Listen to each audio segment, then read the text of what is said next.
So we begin once again in the Middle East, where 3 more bodies of Israeli hostages who died in Gaza have been transferred to Israel. A 4th body, which was handed over, has yet to be identified, but the Israeli military says it doesn't match any of the hostages. The transfer comes after Israel warned it would restrict aid into Gaza and delay the reopening of the Rafah crossing until Hamas returns bodies of all dead hostages. The slow return of the remains have provoked anger in Israel, and Palestinians are increasingly worried that the delay could impact the ceasefire. But both Hamas and the Red Cross have suggested that it may simply not be possible to track down every one of the bodies in the devastation of Gaza. Correspondents say it's the latest blow in trying to maintain the momentum of the current Gaza ceasefire towards a permanent end to the war. Grateful to President Trump, to Steve Witkoff, and to the American administration that stood with us and made this miracle possible. You give me my brothers back. But even in this moment of joy, we cannot forget those still waiting. Families who are still living the nightmare. Soldiers who gave everything to make this day possible. And the 24 hostages who have not yet come home. Meanwhile, people in Gaza are reported to be stockpiling food as prices surge amid growing concern that the ceasefire may not hold. Residents of Gaza told reporters that everyone is afraid that the flow of aid will stop. Israeli officials say that the main Rafah crossing may not be open to aid today, and on the ground in Gaza there's still extensive deprivation. There is no running water anywhere in Gaza and very little food, medicines and shelter. We don't rule out anything Israel might do. The war could return at any given opportunity.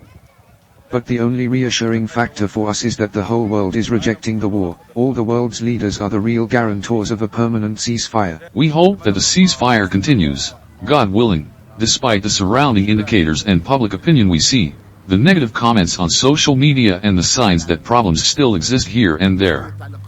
That has caused us concern, as citizens living in Gaza.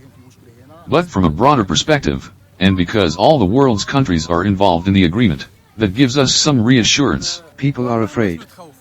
What they've been through is immense, far beyond their capacity to endure. Some lived hungry, others thirsty, some lost their homes, their children. Entire families were wiped out from existence. It was more than anyone could possibly bear. That's why people are unable to grasp the idea that peace, a truce, or real agreements could actually happen. They simply don't believe it. They say the war will come back, and that Israel will return. We hope that the war ends, God willing, and that it never returns.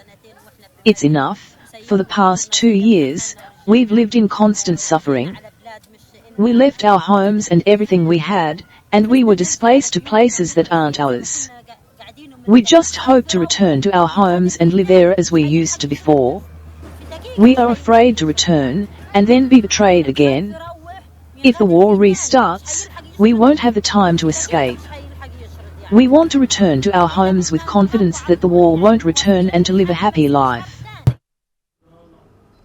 And that's a cross-section of people in Gaza there reflecting on the current situation.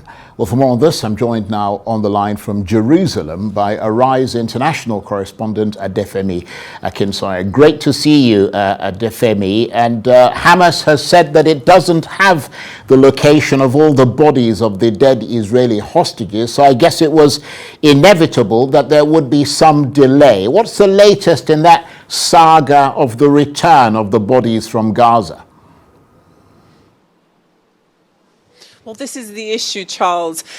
Hamas have made it clear, and the Red Cross too, that the recovery of remains and the repatriation of them would take time. And it's easy to understand why. When we look at the devastation of Gaza, the sheer rubble across the region, it's clear that it's not going to be an easy feat to uncover, to recover, and then to repatriate remains of hostages. This is just the difficulty that is befuddling this situation. And this is happening against the backdrop of Israel staunchly saying that this operation is not over until every hostage, living or dead, is returned to Israel. This is where we find ourselves. And when we take a few steps back and understand that Israel had threatened and did in fact say it was going to close the Rafah border crossing, that it was going to restrict aid coming into Gaza by at least half, if Hamas did not hand over bodies, this adds to the fear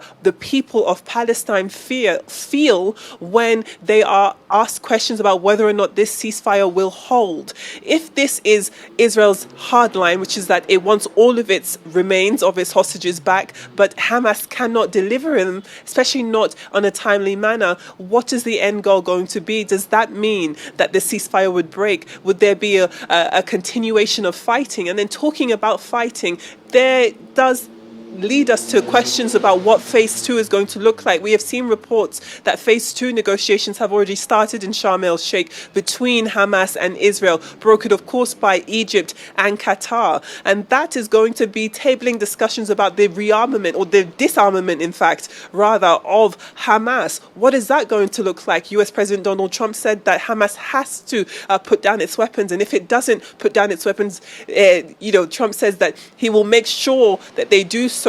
Is that not a dog whistle for more violence coming on in the future? This adds to the already existing fears in Israel, across the border in Palestine, in Gaza, about whether or not this already fragile ceasefire will hold, whether or not people should feel comfortable returning back to their homes. These are people who have already expressed concerns over the lack of access, or lack of, long-term access to food, to water, to shelter, to electricity. So when we're seeing the rhetoric around these hostages being released and Israel being very serious about that happening, you can understand why fears continue to grow.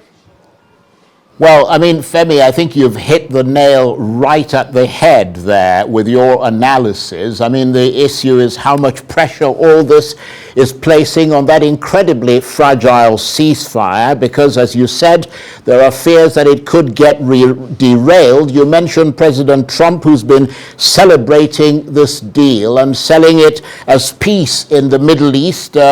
He himself threatening to use force against Hamas if the group refused to disarm, a threat that was echoed by the Israeli Prime Minister Benjamin Netanyahu.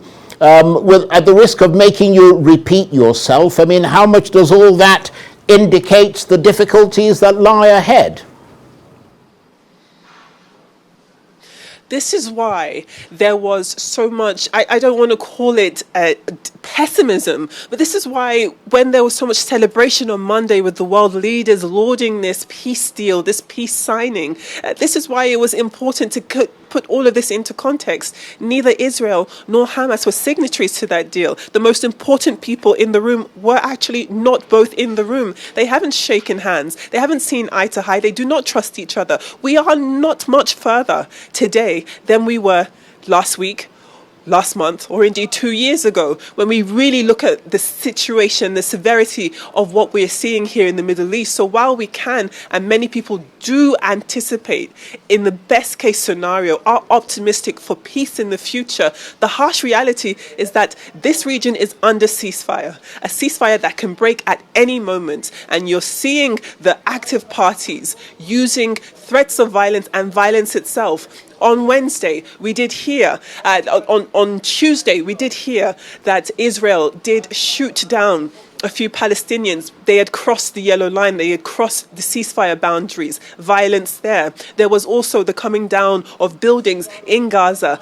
People died. Also violence. Then too, we saw Hamas operatives, masked gunmen, executing operatives who they believed were collaborating with Israel. Again, another example of violence. All of this happening while the world is supposed to be celebrating peace in the Middle East, when the harsh reality is that we are very far away from that. And if Israel, emboldened by the United States, is tacitly threatening that if they don't get their bodies back, there's a fight still on, then people are well within their rights to be fearful for the future, most especially in a region like Palestine, where civilians, the death toll, according to the Palestinian authorities, is more than 64,000 lives. It is very, very serious stuff happening here, Charles. And ultimately, what the world can do is sit back and see and find out whether or not peace is as easy as saying it. We've talked about how ceasefires in the past have failed to hold. Often, when ceasefires are signed, they are broken before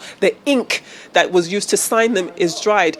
It is hoped that that won't be the case here, but it is very much a tense situation still as we approach what we are hearing out of Sharm el-Sheikh, which is negotiations starting, but really nothing concrete, no real tangible examples of peace, especially since all of the bodies haven't been returned. And when Israel continues to put pressure on Hamas, on Palestine about these bodies, this is why we see examples of mistakes, if you can even call it that, with one of the bodies that were returned not actually being that of an Israeli hostage. Whether or not that was intentional, whether or not that was an accident, it just shows that when pressure is being put on an already volatile situation, mistakes are likely to happen. And if mistakes happen, how are these parties going to respond to it? Especially since the general consensus is that there is or there should be an effort driving towards peace in the Middle East and no more violence. Well, let's pick up on that issue that you talked about, Femi, of the bodies, because that really is the heart of it, isn't it? I mean, there were 28 bodies of deceased hostages in Gaza. 4 were returned on Monday and 4 more yesterday. But as you said, it turns out that the authorities believe that one of them is the body of a Palestinian. I wonder what you're hearing where you are, because I understand that a lot of people in Israel think that this was done on purpose and that it wasn't a mistake. Well, this is the uncomfortable side of distrust.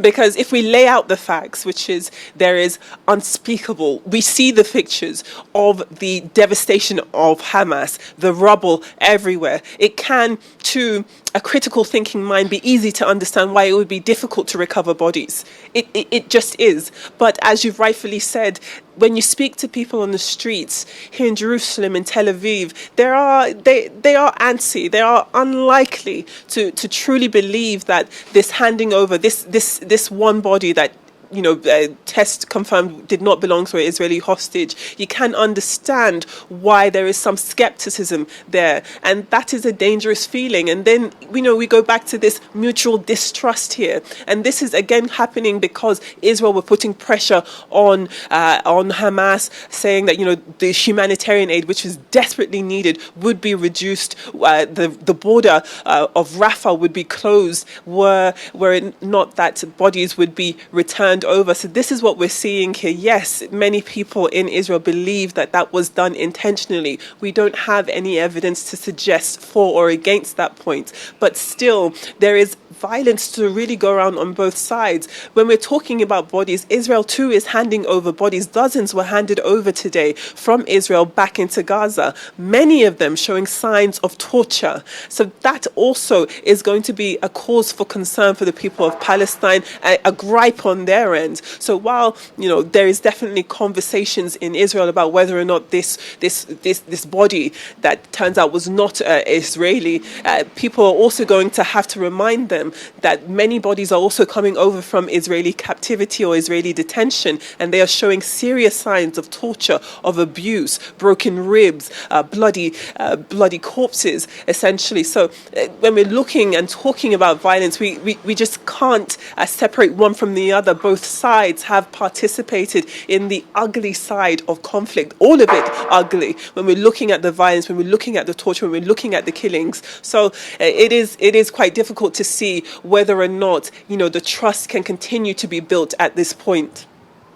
Well, absolutely. And just to take us to Gaza, obviously in the Palestinian territories there. I mean, you talked about the possibility of the Rafah crossing reopening today, perhaps not, aid getting through again. But what do we know about the level of aid that's now starting to get through? Well, there is aid trickling through, and that's why you do see civilians in Palestine, in areas of Gaza, saying that they're able to start stockpiling. So not only are they able to have enough for sustenance for themselves and for their families, there is enough aid when it comes to food and medical supplies coming in. But clearly, this is not. We're not at a point where the civilians in Palestine are operating at a surplus. These humanitarian pockets of aid are still desperately needed. Food, medical supplies, the delivery of shelter, of electricity. These are still going to be things that are going to be sources of contention. This is really going to expose the power imbalance here, because Israel still holds all of the cards here. Whether or not Gaza will see humanitarian aid is up to Israel's discretion, and they've made it clear that they have no problems threatening to do so, actually closing border crossings when they don't get what they want. And what they want is all of their hostage remains coming back as soon as possible. This brings us back to the conundrum of the destruction of the rubble.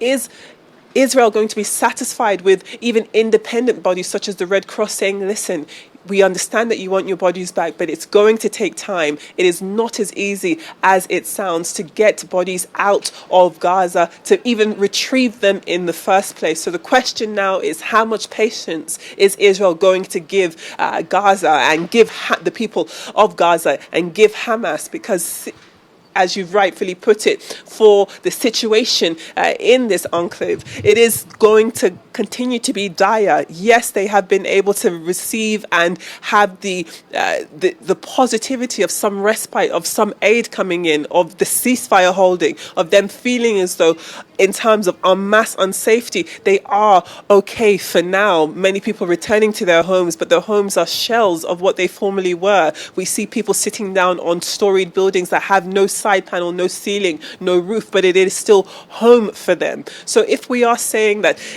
this process is allowing for people to return to some form of normalcy, it is going to be, as we've said, fragile. The threads of the ceasefire are so incredibly fragile. They can break and splinter at any moment now. And so for the people of Palestine, for the civilians who have already lost so much, you can understand why they are very trepidly looking at the future and wondering whether or not peace will be a reality for them in their own lifetimes. Femi, we appreciate the time you're taking to explain all these things to us. We know you've got a lot of other things to do, running around, keeping across the news. But, I mean, what's the security situation like now for the people in Gaza? Is it improving at all? Because, I mean, we know the Israelis pulled back, but there was also talk about the Hamas and other groups sort of attacking each other and so on. And no one seems to know who's in charge in Gaza at the moment, and it's not clear in the agreement who ought to be in charge, is it? This is exactly the situation. This is why we say that there's tension, because there's so much confusion still in Gaza as it stands here. We're just days away, days after this peace deal has been signed. And for the people of Gaza, it's very difficult to understand what normal looks like. Who, as you've said, is in control? Is it Hamas? Because the actual core tenets of this phase one and indeed phase two is going to be for Hamas to disarm itself, something that Hamas really hasn't come out to openly say it's willing to do. And then even with the pulling back of Israeli troops, they haven't fully come across the border. They are still at some form of proximity to the Palestinian territories. What is that going to look like? We've already seen and we've already heard that the IDF did in fact shoot dead Palestinians for crossing ceasefire lines. So there is still the threat of their own, presence. And even with their pulling back, it leaves a vacuum of whom is armed, who is dangerous still in Gaza. So yes, we've got Hamas still armed, still operating, but it's unclear if they're in control. We're also seeing different sects of different armed groups also putting together themselves, arming themselves, putting together this wall of violence that we're seeing in Gaza. This is clearly not something positive for the people who are hoping for peace. Going back to these different sects and clans of armed groups in the Gaza area, in the Gaza regions, we did see the harrowing images of Hamas operatives executing people who they believe to be cooperating with Israel. And then, of course, there's the crossfire between these different clans, people who are fighting for control, hoping to take advantage of this vacuum which is being created with all of this international media attention on whether or not Hamas itself will disarm. But even if that were to be the case, that doesn't mean that there are no longer any armed groups operating in the enclave in Gaza, and whether or not that will continue to constitute a threat to the people of Israel and also threaten this ceasefire in general. So there are so many more questions than answers when we are looking at the reality on the ground here, and that forms again the tension on the ground, the uncertainty and the distrust between both sides. If we are saying that we want peace, what is that peace going to look like? If United States is already tacitly, if I can even put it there, or actively threatening that it will use force to put down Hamas, what will that mean in terms of retaliation? And again, we go back to why war is bad. It is difficult to end the pathology of conflict, because one person loses a loved one, then there's a feeling of wanting to avenge them, and that continues on for generations. This is why we're seeing this Arab-Israeli conflict go on for decades. Often it's easy to allow yourself to think that the disruption that we see in the Middle East is something that only started on the 7th of October 2023, but as we all know, the Arab-Israeli conflict is one that has lasted for decades. So if the world, if these leaders are serious about ending this iteration of conflict between Israel and Hamas, then a lot of work needs to be done, a lot of clarity needs to be given. And then also when we talk about peace in the Middle East, we have to understand that this is a very volatile region. Even if in the most ideal sense of things, there is peace eventually between Israel and Gaza, well, what happens between them and Iran, for example? What happens between the dynamics between Iran or Israel and Lebanon and different countries within this Middle Eastern region? So peace in the Middle East is very easy to say, but very hard to execute. And if there's one thing that this conflict between Israel and Hamas has shown, is that it is very easy to continue fighting and very difficult to stop. Brilliant stuff, Femi. Thank you very much indeed for putting it in very clear, very lucid perspective for us. Defemi Akinsoya is Arise international correspondent. She was talking to me on the line there from Jerusalem.